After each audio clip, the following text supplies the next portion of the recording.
우리 크리스천들은 누구나 다 거룩한 삶을 살아야 합니다. 왜냐하면 하나님께서 그렇게 명령하셨습니다.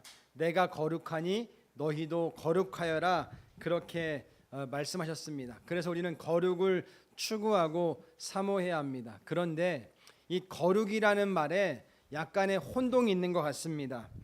예수님께서는 바리새인들과 자꾸 충돌하셨거든요. 근데 그때마다 논쟁이 뭐였냐? 이 거룩의 관점이었습니다. 도대체 거룩이 무엇이냐? 거룩이 무엇이길래 너희는 그 모양이냐? 그렇게 예수님 말씀하시고, 또 바리새인들은 예수님에게 거룩이 무엇인데 당신은 그렇습니까? 이렇게 지금 충돌을 할 수밖에 없었다는 것이죠. 여러분, 지금 지난주에 소위 바리새인들이 죄인이라고 얘기하는 그런 세리, 또 그 세리의 친구들과 초청을 해서 함께 예수님이 잔치를 벌이시는 것들을 살폈지 않습니까? 이 바리새인들 입장에서는 저건 뭐지? 아니 어떻게 저 죄인들하고 세리들하고 같이 어울려서 먹고 마시지? 하는 게 이 바리새인들의 관점이었습니다. 그런데 예수님의 관점은 그것이 아니라 이 바리새인들처럼 어떻게 저들과 같이 어울릴 수 있지, 이것이 아니라 누구나 내게 와서 함께 어울릴 수 있는 것, 그것이 진정한 거룩이다. 이것을 예수님이 말씀을 하지 않으셨지만 예수님의 그 의도 가운데 있는 것들을 우리가 본다면 과연 거룩이 무엇일까를 고민해 볼 필요가 있다는 것이죠. 이 주일날 예배 드릴 때 정장을 잘 차려입고 하나님께 성경책을 양손에 이 어깨에 딱 팔꿈치에 끼고 나오는 것이 거룩인가? 아니면 정말 우리가 자유하다 할지라도 하나님께 나와서 마음껏 누리는 것, 이것이 거룩인가를 한번 우리가 고민해 볼 필요가 있다는 것이죠. 여러분, 그러니까 오늘 본문을 통해서 거룩이 무엇인지, 예수님이 지금 바리새인들과 왜 충돌하실 수밖에 없는지 이것들을 다시 한번 같이 나누기를 원합니다. 우리 14절 말씀을 같이 읽겠습니다. 마태복음 9장 14절입니다. 같이 읽습니다. 그때 요한의 제자들이 예수께 와서 물었다. 우리와 바리새파 사람은 자주 금식을 하는데 왜 선생님의 제자들은 금식을 하지 않습니까? 여기서 요한은 세례 요한을 말하는 것이죠. 그러니까 세례 요한의 제자들이 지금 자주 금식을 했습니다. 또 이 금식은 원래 구약에서 명령하시는 하나님의 명령이었습니다. 근데 구약의 유대인들은 자주 금식하지 않고 이 하나님께서 속죄일 한 번 금식해라, 이것이 명령이었는데 예수님 시대에는 많은 사람들이 이 경건의 척도를 금식으로 보았던 것 같습니다. 그러니까 심지어 세례 요한의 제자들조차도 자주 금식하는 것들을 통해서 하나님께 더 거룩하게 나가기를 그렇게 했던 그런 모습이었던 것 같습니다. 그런데 우리 예수님의 제자들은 오히려 금식하는 것이 아니라 모일 때마다 파티를 하고 모일 때마다 먹고 마시는 그런 이제 모습이었으니까 세례 요한 제자들이 볼 때도 저건 뭐지? 예수님의 제자들은 왜 저러지? 아니 예수님은 왜 저러시지? 하는 퀘스천 마크를 찍지 않았겠습니까? 그러니까 예수님께서는 지금 이렇게 답하시는 거예요. 15절 말씀 같이 볼까요? 마태복음 9장 15절입니다. 시작. 예수께서 그들에게 말씀하셨다. 혼인잔치의 손님들이 신랑이 자기들과 함께 있는 동안에 슬퍼할 수 있느냐? 그러나 신랑을 빼앗길 날이 올 터이니 그때에는 그들이 금식할 것이다. 아멘. 지금 예수님께서 혼인잔치 이야기를 하시는 것입니다. 여러분, 혼인잔치는 기쁨의 날이죠. 저희는 어제 저희 아이가 결혼을 하면서 정말 기쁨의 날인 것을 만끽했습니다. 우리 가정에, 아니 우리 교회에 또 이렇게 기쁜 날이 있었을까 할 만큼 정말 아주 기쁨을 만끽했던 그런 하루였습니다. 제가 많은 하객분들이 이렇게 밀려드는 그런 모습 보면서 정말 하나님께서 우리 가정에, 우리 부부에게, 왜냐하면 저희 교회가 개척할 때가 저희 어제 결혼한 아이가 중3이었거든요. 근데 그 아이가 그때 뭐라고 그랬냐면 엄마 아빠 왜 지금 목회를 잘 하다가 그 목회를 사임을 하고 왜 교회를 개척하려고 그러세요? 내가 중3인데 나는 어떡하라고 이때 개척을 하십니까? 그때 그렇게 질문했었거든요. 그 아이는 그때 몰랐던 거죠. 우리 엄마 아빠가 이제 고생하는구나. 소위 개고생하는구나. 버젓이 목회하던 그 위임받아서 목회하던 목회를 다 내려놓고 사임을 하고 나와서 개척한다니까 얼마나 이 아이 입장에서는 참 이게 엄마 아빠가 존경스러운 게 아니라 원망스러웠겠습니까? 그런데 하나님께서 어제 그 하객분들 한 분 한 분을 통해서 하나님께서 그러시는 거예요. 태준아, 유목사, 내가 너에게 보내주는 호의다. 내가 너희들에게 보여주는 나의 선물이다. 이런 걸 말씀해 주시는 것 같은 거예요. 우리 아이들이 정말 이 어제 마치고 돌아와서 같이 나눌 때 와, 정말 놀라웠어요. 이렇게 하나님께서 우리 가정에게 많은 위로 주신 것들을 보고 놀랐어요. 이런 얘기를 하면서 정말 그런 생각이 들었습니다. 여러분, 그렇습니다. 혼인잔치는 기쁨의 자리라고 할 수 있지 않겠습니까? 그런데 예수님께서는 지금 그 기쁨의 날 금식을 말씀하시는 것입니다. 기쁨의 날 너희가 이 기쁠 때는 기뻐하는 거야, 이렇게 말씀하시는 거예요. 금식은 슬픔의 표현이라면 지금 너희가 나와 함께 있는 동안은 금식할 것이 아니라 함께 누려야 돼, 이 말씀하는 거 아니겠습니까? 여러분, 여기 보니까 많은 손님들, 이 손님들은 들러리를 말하는 것입니다. 그런데 잔치를 주관해야 될 신랑의 들러리들이 여러분 금식을 하면 되겠습니까? 마음껏 누려야죠. 포도주를 마시고 또 신랑 신부를 막 환호해주고 격려하고 해야 되지 않겠습니까? 근데 그 신랑이 누구라는 겁니까? 예수님이라는 거예요. 너희들이 나와 있는 함께 있는 동안에는 금식할 필요가 없다. 내가 신랑이고 너희는 신부다. 마음껏 누려라는 것이 예수님의 모습이라는 것이죠. 무슨 말이겠습니까? 금식하지 말라는 것이 아니라 여러분, 우리의 거룩은 진정한 예수 그리스도 메시아 되시는 예수님 안에서 마음껏 누리는 것, 이것이 바로 우리 메시아를 만난 예수를 만난 우리들의 누려야 될 삶의 모습이라는 것입니다. 그래서 이사야서 같은 데 보면 하나님께서 계속해서 예언을 말씀을 주시는데 메시아가 올 것이야. 메시아가 올 때는 다 기뻐할 거야. 기뻐할 때가 올 것이야. 심지어 이사야 61장 1절 말씀에 이렇게 말씀하세요. 주님께서 나에게 기름을 부으시니 주 하나님의 영이 나에게 임하셨다. 주님께서 나를 보내셔서 가난한 사람들에게 기쁜 소식을 전하고 상한 마음을 싸매어주고 포로에게 자유를 선포하고 갇힌 사람에게 석방을 선언하고 주님의 은혜의 해와 우리 하나님의 보복의 날을 선언하고 모든 슬퍼하는 사람들을 위로하게 하셨다. 여러분, 누가 올 때요? 메시아가 오실 때, 예수 그리스도가 다시 오실 때 생각해 보십시오. 가난한 사람들에게 기쁜 소식이 무엇이겠습니까? 먹고 마실 수 있는 것. 병든 사람에게 회복보다 기쁜 소식이 또 어디 있겠습니까? 포로된 자에게 해방이, 갇힌 자에게 석방이, 이것보다 기쁜 게 또 어디 있겠습니까? 메시아가 오실 때 진정한 기쁨이 너희들 가운데 있을 것이다, 이렇게 말씀하고 있다는 것입니다. 그렇습니다. 예수님은 복음 중에 복음, 기쁜 소식 중에 기쁜 소식이라고 할 수 있습니다. 그래서 기쁨의 소식, 바로 예수 그리스도인 것을 여러분 우리가 반드시 기억해야 하는 것입니다. 예수를 안 믿는 사람들은 여러분 예수 믿는 삶이 재미없는 것처럼 그렇게 생각들을 합니다. 또 예수야, 또 설교야, 또 예배야, 이렇게 반응하시는 분들이 참 많은 것들을 볼 수 있습니다. 여러분, 근데 무리는 아니에요. 그런데 간증하시는 분들 가만히 들어보면 예수 믿는 삶 안에 예수 믿기 전에는 몰랐던 기쁨과 감격과 은혜가 있다는 이런 고백들을 참 많이 하시잖아요. 그러니까 세상적으로 볼 때 막 요즘 젊은이들이 이맘때가 되면 흠뻑쇼, 막 그렇게 막 싸이가 나오고 막 가술 나와서 마음껏 물총놀을 하는데, 그런 것이 아니라 예수님 안에는 그런 건 없다 할지라도 그 예수님 안에서 주시는 진정한 기쁨, 진정한 환희, 진정한 만족이 있다는 것을 우리가 볼 수 있어야 할 것입니다.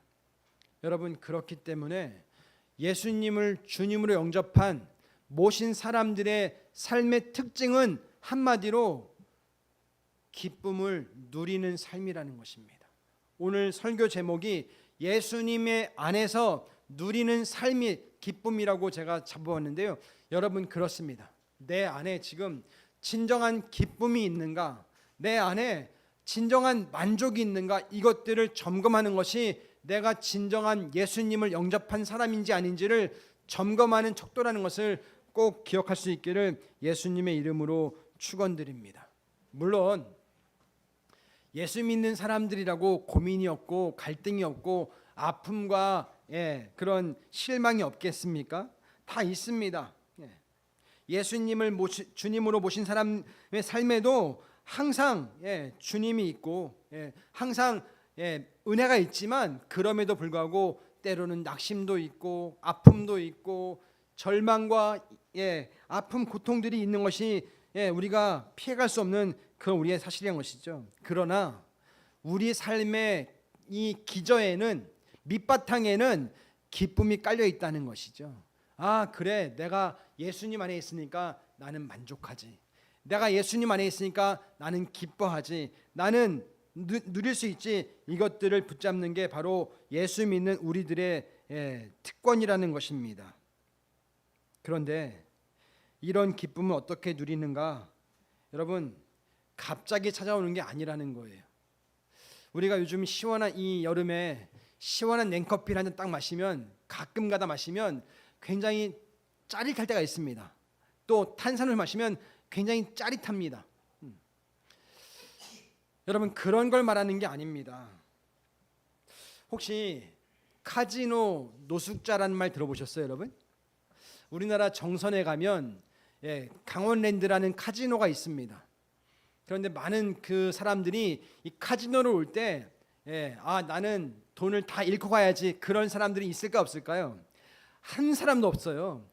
내가 가서 좀 뭔가 좀 한번 한탕 벌어와야지, 이런 말 아니겠습니까? 그러고 부품 꿈을 꾸고 이제 강원랜드로 오는 겁니다.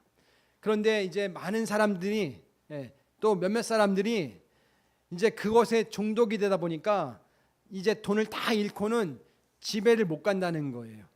그래서 이 카지노 근처에서 전전긍긍하면서 노숙을 할 수밖에 없다는 것이죠. 또 그분들에게 누가 조금이나 돈을 도와주면 그 돈마저도 또 이 카지노에서 돈을 써버리는 게 그분들의 습성이라는 것입니다.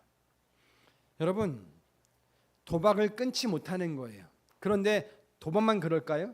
세상의 모든 것들이 다 그렇지 않습니까? 뭐 투자니, 어떤 내가 성공이니, 이런 모든 것들이 우리에게 잠깐의 짜릿함을 줄 수 있을지 모르겠지만, 그것이 우리를 영원토록 기쁘고 영원토록 만족을 주고 그럴 수는 없다는 것이죠. 순간적인 기쁨 말고, 그렇게 순간적인 짜릿함 말고, 우리 안에 정말 항상 기뻐할 수 있고 항상 만족할 수 있는 것, 이것이 과연 무엇일까? 저는 그것이 복음 외에는 없다고 단언할 수 있습니다. 예수님께서는 그렇기 때문에 우리에게 명령하시는 거예요. 항상 기뻐해라, 쉬지 말고 기도해라, 범사에 감사해라. 우리 크리스천들은 항상 기뻐하고 범사에 감사할 수 있는 것, 이것이 가능한 것이 바로 우리들이다, 이렇게 말씀하시는 거 아니겠습니까? 여러분, 그렇습니다. 그래서 우리가 정말 행복하기를 원하고 우리가 정말 기쁜 삶을 살기 원한다면 먼저 우리가 예수 그리스도 안에 거하는 것, 이것이 무엇보다 중요하다는 것입니다. 혹시 이 가운데 아직 예수님을 영접하지 않은 분들이 계시다면 정말 예수님을 나의 삶의 구주로 영접할 수 있기를 예수님의 이름으로 축원드립니다. 어제 그 결혼 설교 주례 목사님께서 설교하실 때 어찌 보면 굉장히 단순한, 굉장히 뭐랄까요, 그냥 또 저 얘기야 하는 이야기를 하시지 않았습니까? 예수 믿으십시오. 여러분, 예수님밖에 없습니다. 예수님뿐입니다. 이 말씀하셨어요. 그리고 그 어메이징 그레이스, 나 같은 죄인 살리신 이 찬양을 부르시지 않았습니까? 근데 정말 감동이 있었던 것은 저희 가족 가운데 아직 예수님을 아주 확실하게 믿지 않은 그런 한 가족이 계세요. 근데 그분이 그러시는 거예요. 돌아가시면서 나 근데 어제 목사님이 찬양을 부르시는데 그 찬양이 너무 내 귀에 이렇게 아름답게 들렸어. 아주 감동스럽게 들렸어. 그런 말씀을 하셨다는 거예요. 근데 이분이 유튜브에 들어가서 다른 분들의 찬양을 똑같은 걸 들었는데 다른 분들에게는 그 감동이 없었어. 근데 어제 그 순간 왜 결혼식 전노래를 부르지? 그랬는데 그 얘기를 듣고 그 찬양을 듣고 나니까 내가 굉장히 감동받았어. 그런 말씀했다고 그러더라고요. 그걸 들으면서 그렇구나. 목사님의 설교가 어찌 보면 굉장히 단순한 설교고 굉장히 그냥 또 저 얘기하는 그런 거였지만 정말 그럼에도 불구하고 그 많은 하객 가운데 그 말씀이 필요한 사람도 있었겠구나 하는 생각을 해볼 수밖에 없는 것입니다. 그리고 정말 예수님 만나면 그 가운데 평안이 있고 감동이 있고 은혜가 있다는 것을 누구도 부인할 수 없구나 하는 생각들을 해보게 되었습니다. 그렇습니다. 우리가 예수 그리스도 안에 있으면 우리는 진정한 기쁨, 진정한 평강, 진정한 은혜를 누릴 수 있다는 것을 꼭 기억할 수 있기를 예수님의 이름으로 부탁드립니다. 하나님께서 우리에게 계명을 주셨습니다. 예수 믿는 우리들에게 계명을 주신 이유가 뭘까요? 그것은 바로 너희들이 그 진정으로 누리는 기쁨을 누리기 위해선 이 계명의 바운더리 안에 머물러야 돼, 이렇게 말씀하시는 거 아니겠습니까? 예를 들어 볼까요? 용서의 바운더리가 뭐죠? 예수님이 정해주신 용서의 바운더리가 어디입니까? 70번씩 7번까지 용서해라. 이것이 예수님이 정해주신 바운더리 아니겠습니까? 용서에 대한. 여러분 처음 들을 때 이 말을 들을 때 여러분 어떤 느낌이 드세요? 부담스럽다. 한 번, 두 번도 쉽지 않은데, 아니 7번도 쉽지 않은데 어떻게 70번씩 7번을 용서할 수 있을까? 이런 생각 들지 않으세요? 근데 예수님께서 왜 그런 말씀하셨을까? 여러분 용서를 하는 사람과 하지 못하는 사람 중 어떤 사람이 더 자유로울까요? 용서를 하는 사람이 훨씬 더 자유를 누립니다. 용서를 못하는 사람은 잠깐은 누릴 수 있을지 모르겠지만 어느 순간에 가면 탁 막히지 않습니까? 그렇기 때문에 예수님께서 너희들이 진정한 자유를 누리기 원하니 그러면 용서할 수 있어야 돼. 용서는 제한이 없으면 제한이 없을 만큼 너희는 자유를 누릴 수 있어. 이렇게 예수님께서 바운더리를 정해주신 거 아니겠습니까? 너희들이 진짜 행복하기 원하니 그러면 내가 너희에게 주는 계명을 짐처럼 여기면 안 돼. 그것들을 누리면 누릴수록 너희는 행복할 수 있다. 너희는 기쁠 수 있다. 그렇게 주신 것이 바로 계명이라는 것입니다. 여러분 우리 열린문교회 모든 성도님들은, 오늘 예배드리는 모든 분들은 진정한 기쁨을 예수님 안에서 누릴 수 있기를 축원드립니다.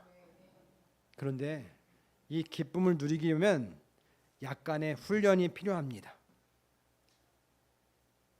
지난주에 목장을 하는데 우리 고3 민재가 그러는 거예요.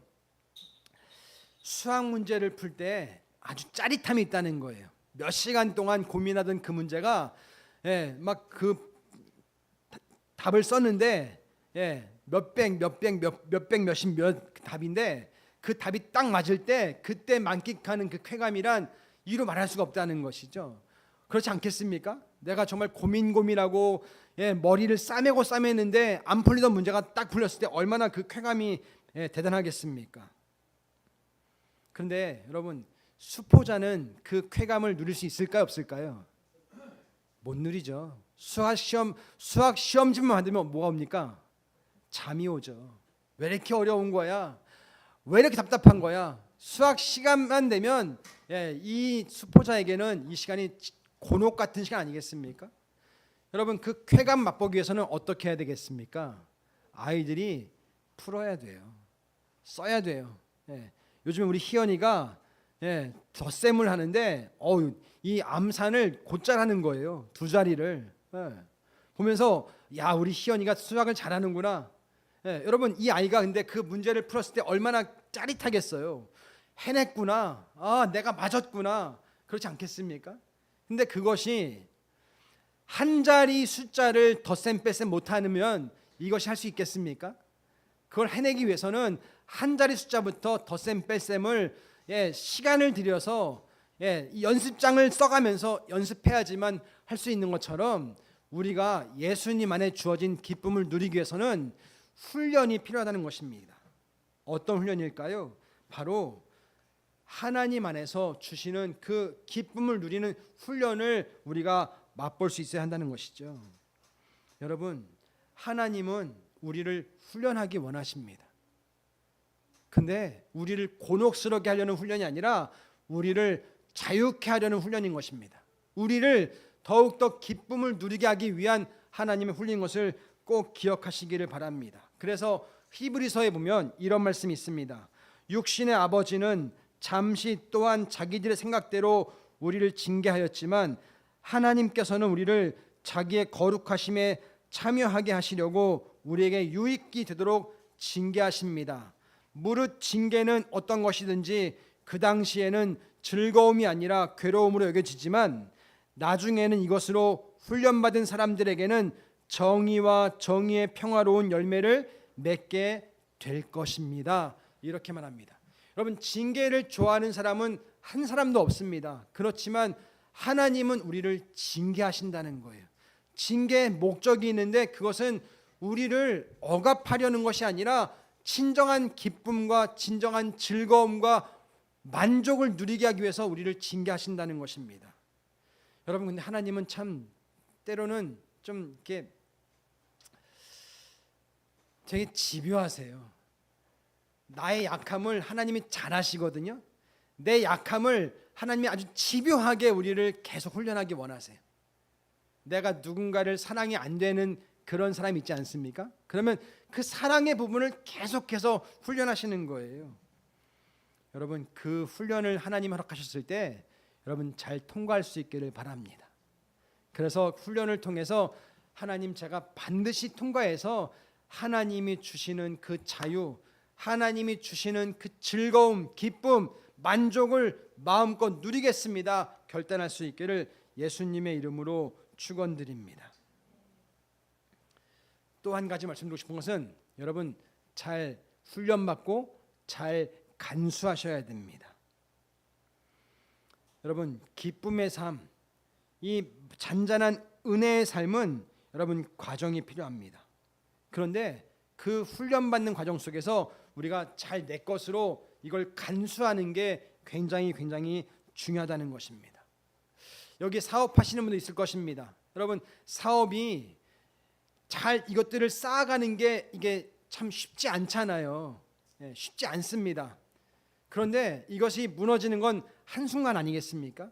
내가 열심히 사업했다가 무너지는 건 정말 한순간에 무너진 것입니다. 근데 무너지는 대부분이 쾌락 때문에 무너진 것들을 우리가 볼 수 있습니다. 그것처럼 우리 크리스천의 삶에도 한순간에 와르르 무너지는 것들을 우리가 경험할 수 있는데 그것이 바로 잠깐 찾아오는 그 시험을 통한 쾌락이고 만족이고 그것들 때문에 넘어진 것을 기억하셔야 되는 거예요. 그래서 우리가 내게 주어진 이 거룩의 훈련, 내게 주어진 이 계명의 훈련을 잘 내 것으로 간수하는 게 무엇보다 중요하다는 것입니다. 여러분, 쾌락은 잠깐 동안의 기쁨을 줄 수 있을지 모르겠지만 그 쾌락 때문에 모든 것들을 망가뜨리지 않습니까? 사람들이 예수님이 안 믿는 분들은 대부분 일이 안 풀리거나 스트레스를 받거나 또 어려운 일을 만나면 뭘로 풉니까? 세상적인 부분으로 풀잖아요. 술로 풀고 또 세상적인 어떤 그 만족으로 풀지 않습니까? 그런데 술을 한번 예로 들어볼까요? 1차, 2차, 3차 술을 마시러 갑니다. 마시니까 처음에는 좋지 않습니까? 만족하고 잊을 수 있고 거기에 거기에 집중하다 보면 그 순간은 행복할 수 있습니다. 그런데 여러분, 1차, 2차, 3차 가고 완전히 고주망태가 된 다음에 그리고 자고 일어나면 어떤 생각이 들죠? 내가 술을 다시 마시면 인간도 아니다. 그러지 않습니까? 그때 그 찾아오는 후회, 그때 찾아오는 그런 절망, 뭐랄까요? 이 절망, 이 아니면 뭐랄까 그 한심함 이런 것도 있지 않습니까? 그런데 사람들은 그 쾌락 때문에 다 무너질 수밖에 없다는 것이죠. 크리스천도 마찬가지라는 것입니다. 세상적인 방법으로는 우리가 다 이것들을 간수할 수가 없다는 거예요. 그렇기 때문에 주님께서는 우리에게 이 거룩을 잘 간수해라 이런 말씀하시는 거 아니겠습니까? 그래서 오늘 예수님께서 말씀하시는 게 그 생배 조각, 우리가 잘 아는 말씀, 새 포도주는 어디에?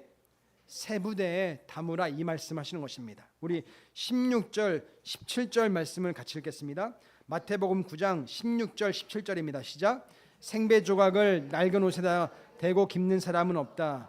그렇게 하면 새로 된 조각이 그 옷을 당겨서 더욱더 크게 찢어진다. 새 포도주를 낡은 가죽 부대에 담는 사람은 없다. 그렇게 하면 가죽 부대가 터져서 포도주는 쏟아지고 가죽 부대는 못 쓰게 된다. 새 포도주는 새 가죽 부대에 담아야 둘 다 보존된다. 우리가 뭐 잘 아는 아주 상식적인 말씀 아니겠습니까? 생배 조각.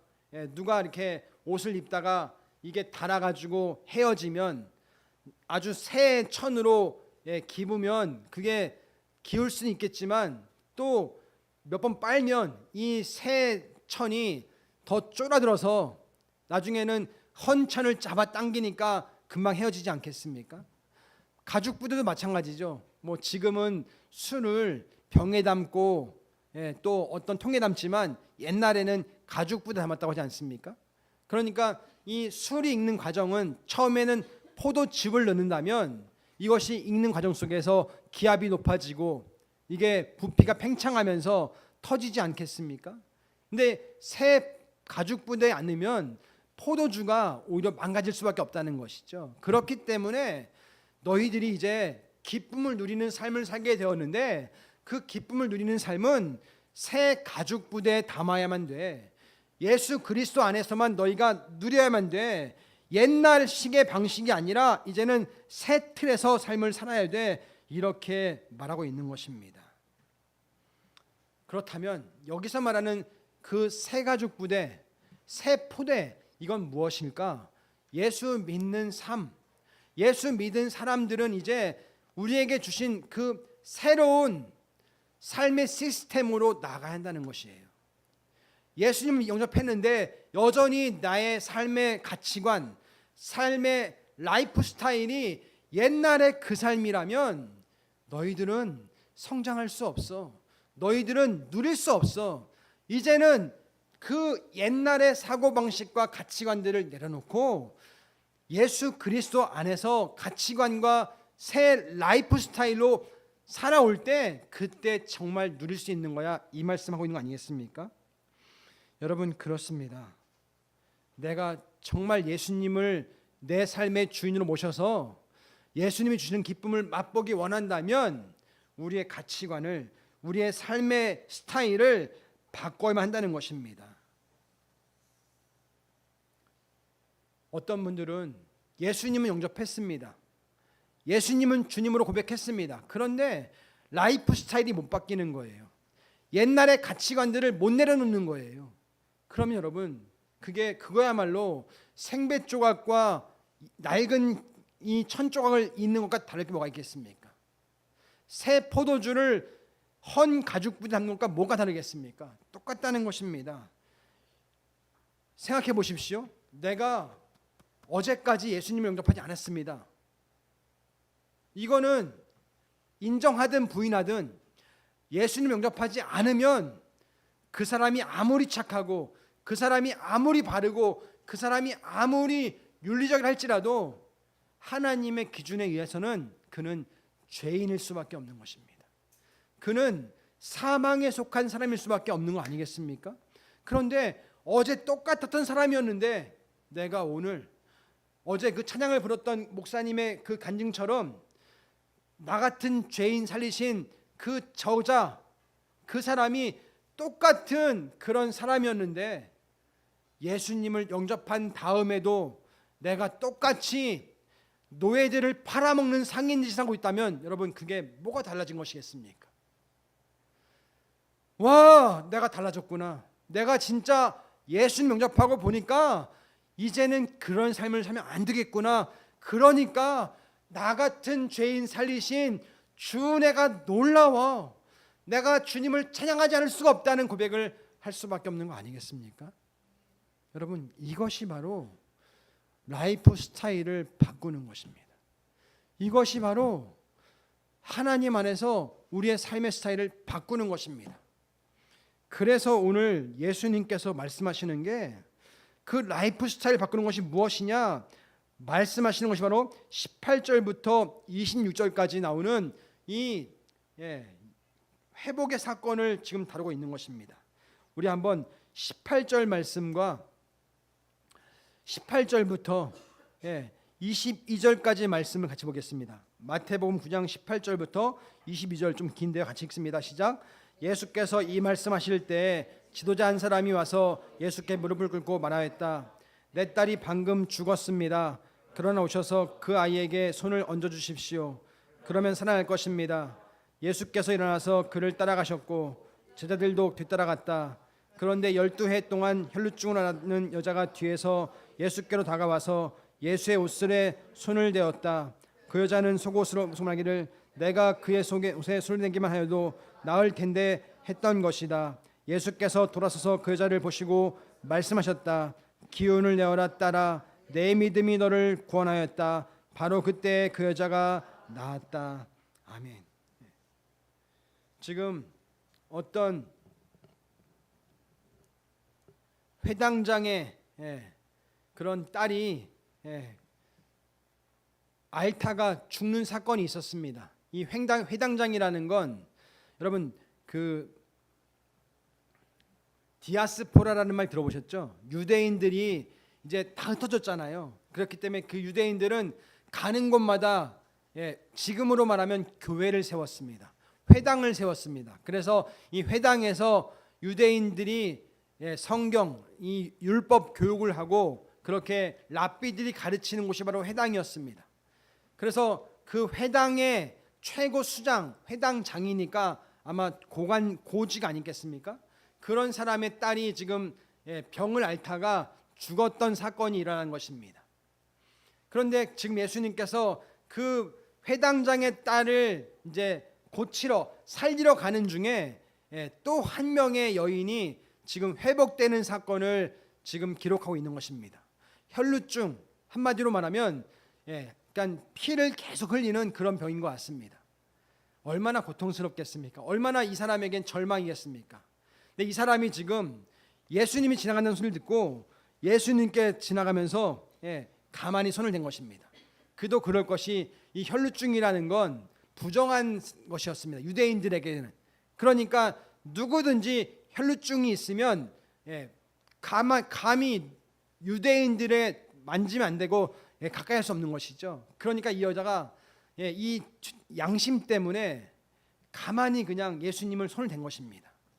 근데 놀라운 건 이 여자는 가만히 손을 댔을 뿐인데 예수님에게 그 능력이 나가서 이 여인의 그 혈루증이 멈추는 기적이 일어나는 것입니다. 뭘 말하는 것이냐? 우리가 정말 예수님이 주시는 그 삶의 기쁨을 너가 원하니? 너가 그 기쁨을 누리기 원하니?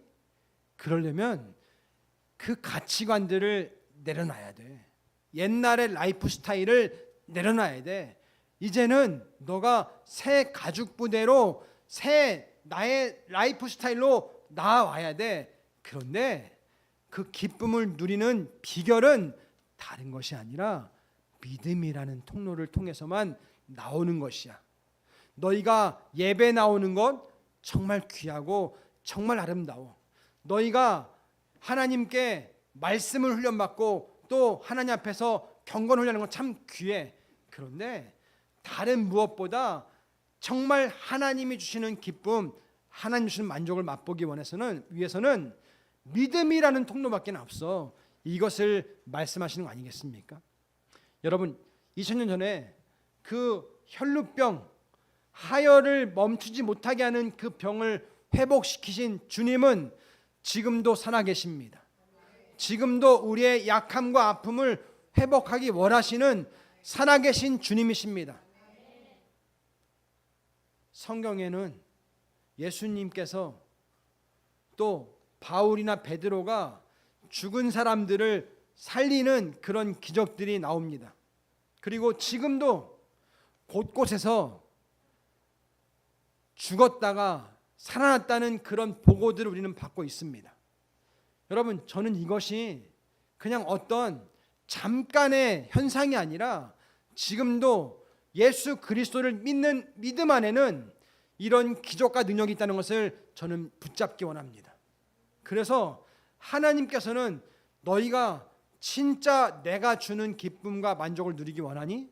그러면 옛날의 사고방식, 옛날의 라이프 스타일 이거 다 내려놓고 이제는 새 가족 부대, 새 생배 조각, 이것을 나에게로 너희들이 다시 덧붙여야 돼. 이걸 나에게 접붙임하지 않고는 너희가 할 수 없어. 그런데 그것을 바라보는 통로, 이것을 경험하는 통로는 다른 것이 아니라 믿음밖에 없어. 이것을 말씀하신 거 아니겠습니까? 여러분, 그렇습니다. 저는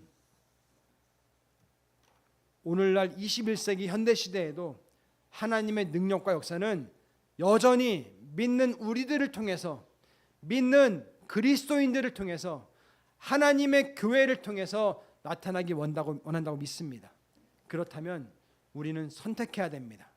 결단해야 됩니다. 하나님, 제가 주님이 원하시는 새 라이프 스타일, 새 가치관, 새 하나님의 뜻을 붙잡기 원합니다. 그래서 주님이 원하시는 주님의 뜻을 붙잡고 나아가겠습니다. 하나님, 내 삶에 내 믿음을 부어주셔서 하나님의 능력을 부어주십시오.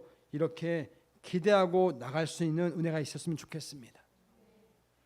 저는 어제 결혼식을 치르면서 정말 하나님의 그 은혜와 하나님의 위로가 정말 저희 아내랑 돌아와서 이제 다 마치고 한 장면 한 장면을 다시 반추를 하는 거예요. 야, 이런 일이 있었어, 이랬어 막 이제 같이 나누는데 너무너무 감사한 거죠. 너무너무 정말 행복한 거예요. 많은 분들이 와주셨고 또 많은 그런 하나님의 은혜가 있었고, 아까 나눴던 것처럼 밀려드는 그런 분들을 보면서 정말 그래도 우리 가정을 하나님이 이렇게 위로해 주시는구나. 우리 딸들도, 우리 자녀들도 다 너무 행복했어, 너무 감사했어, 너무 좋았어, 우리 오빠가 참 멋졌어, 이런 이야기를 막 나누는데 너무너무 행복했습니다. 그런데 내린 결론이 뭐였냐? 그렇구나. 하나님은 지금도 그 2000년 전에 예수님이 처음 기적을 푸셨던 가나의 혼인잔치가 지금도 하나님께서는 우리의 이 결혼잔치를 통해서 세상 사람들에게 알려지기를 원하시는구나. 그런 사모함이 생겼습니다. 그래서 어제 새 출발하는 그 신혼부부와 그리고 또 한 자녀를 떠나보낸, 우린 떠나보낸 거 아니겠습니까? 떠나보낸 우리들이 이 시대에 정말 믿음으로 하나님, 제가 이것들을 취하고 나가겠습니다. 그러면 하나님께서 우리 열린문교회 사역 가운데, 또 우리 자녀들의 삶의 현장 가운데, 또 우리 함께했던 하객분들 삶 가운데 예수님의 기적과 능력이 나타날 것입니다. 이것들을 바라보는 그런 아주 참 은혜 있는, 위로가 되는 그런 시간이었습니다. 여러분, 예수님의 죽은 사람을 살리셨던 그 사건, 여기 보십시오. 내 딸이 방금 죽었습니다. 19, 18절. 그러나 오셔서 그 아이에게 손을 얹어 주십시오. 그러면 살아날 것입니다. 여러분, 이 회당장이 그 아이를 살린 것은 무엇입니까? 과연 예수님이 내 집에 오셔서 내 아이에게 기도해 주시면 내 아이를 축복하시면 내 딸은 살 수 있습니다는 그 믿음 아니겠습니까? 믿음뿐입니다. 하나님은 내 어떠함, 나의 공로, 내 어떤 헌신, 희생 이것이 아니라 지금도 절망 가운데 있지만 주님 제가 믿음으로 나가겠습니다. 주님만 바라보겠습니다 하는 그 믿음의 그 삶을 능력을 우리를 일으키신다는 것입니다. 어제 설교 주셨던 그 목사님께서요, 남편분도 목사님이시거든요. 여러분 아시는 분은 아실 거예요. 그 시아버지가 옛날에 유명했던 부흥 강사 오관성 목사님이라는 아주 우리나라의 유명한 목사님이셨어요. 그 아버지가 아들이 있는데 그 아들이 이제 지금 그 아버지가 목회하던 하늘비전교회 담임 목사님이시고, 이 아내분 김형민 목사님은 새로 교회를 개척하신 거예요. 근데 이분들이 젊었을 때 결혼을 하고 이 남편 오영택 목사님이 불치병이 걸린 거예요. 그러니까 이 아내 되신 김영민 목사님이 여보 어차피 한 번 죽는 우리의 목숨인데 지금 죽으나 언제 죽으나 똑같이 죽는 건데 우리 그냥 죽지 말고 우리 하나님께 드립시다 그래서 우리 선교를 나갑시다 그러고 사우디아라비아로 선교를 떠나신 거예요. 이제는 내일 모레 죽을 수 있다는 그런 남편을 데리고 선교를 떠나신 거예요. 선교를 떠나서 하나님이 고쳐주셔가지고 회복이 돼서 돌아오셔서 남편분은 그 하늘비전교회를 담임하시고 이 아내분 여자 목사님 김영민 목사님은 나는 하나님 사명이 개척이야. 그래서 건국대학교에 그 컨테이너 박스를 들고 들어가서 컨테이너 박스를 설치해 놓고 거기서 교회 개척하신 게 바로 지금의 빛의 자녀 교회인 거예요. 여러분 이분들은 그 모든 삶이 오직 하나였어요. 믿음 그 하나였어요. 하나님이 나와 함께 하셔. 그러니까 우리가 하나님께 내 삶을 드리면 하나님이 책임지셔 하는 믿음 하나 때문에 지금까지 그 수많은 어려움의 시간들을 지나오셨던 거예요. 그러니까 이분들에게는 간증이 어마어마한 것이죠. 여러분 그분의 간증만이 아니라 그 간증은 나를 통해서 우리 열린문을 통해서 오늘 예배드리는 우리 혜진이와 희연이를 통해서 하나님께서 증거되기를 원하신다는 것을 붙잡으시기 바랍니다. 그래서 그 예수님만이 주시는 그 기쁨을 남에게 빼앗기는 것이 아니라 그걸 몰라서 세상적인 방법으로 그 어떤 쾌락에 우리가 빠지는 것이 아니라 주님 진정한 기쁨은 예수님만이 주십니다. 진정한 기쁨은 예수님밖에 없습니다 하는 것들을 붙잡으시고 주님 제가 오늘 이 회당장 딸의 다시 사는 기적을 맛보던 회당장 그리고 혈루병 앓던 여인이 회복되는 그 오직 하나의 통로 주님 믿음입니다. 제가 믿음으로 나가겠습니다. 그렇게 결단하시고 하나님께 나가실 수 있는 은혜 있기를 예수님의 이름으로 축원드립니다. 아멘. 우리 같이 기도하겠습니다.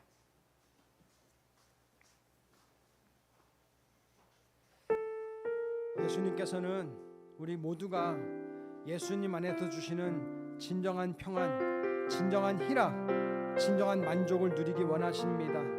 주님, 제가 정말 세상적인 방법이 아니라 예수님 방법으로 다시 한번 주님께 나가겠습니다. 아버지, 그 매개체는 믿음입니다. 믿음으로 반응하겠습니다. 나를 써주십시오. 우리 열린문교회를 써주십시오. 아버지, 그래서 이 시대 가운데 아버지 주여 우리가 하나님의 증인 될 수 있게 원하오니 우리를 사용해 주십시오. 우리 같이 한번 내 고백으로 내 입술로 하나님께 오늘 들은 말씀을 생각하면서 같이 기도하시겠습니다. 하나님 아버지, 그렇습니다. 하나님은 지금도 살아계셔서 역사하실 뿐만 아니라 아버지 나같이 약한 존재를 통해서 하나님의 전능하심을 드러내기 원하시는 살아계신 주님이십니다. 참으로 감사합니다. 아버지 어제 결혼식을 통해서 우리를 마음껏 위로해 주시고 마음껏 지지해 주시고 감사합니다. 주님, 그렇습니다. 하나님의 호의였습니다. 우리가 붙잡겠습니다. 오직 주님만을 바라보는 가운데 믿음으로 나가겠습니다. 도와주십시오. 우리 열린 문교회가 하나님의 놀라운 기적과 능력을 이 시대 가운데 마음껏 누릴 수 있게 원하오니 주여 도와주시고 함께 해주시고 우리 가운데 하나님의 능력을 보게 하여 주옵소서. 아버지, 그렇습니다. 세상적인 방법이 아니라, 쾌락이 아니라 오직 하나님의 뜻 가운데, 예수님 방법 가운데 나갈 수 있기를 원합니다. 주님이 종을 불쌍히 해주시고 은혜 주시고 함께 해주시는 가운데 주님만 바라볼 수 있도록 베풀어 주옵소서. 주여, 이 시간 아버지 우리 열린 문교를 축복합니다. 지체들 가운데 기름 부어주시고 하나님으로 함께 주시기 바랍니다. 아버지, 약한 자 있습니까? 회복시켜 주십시오. 아버지, 초자연인을 보게 하십시오. 예수님의 이름으로 기도합니다. 아멘.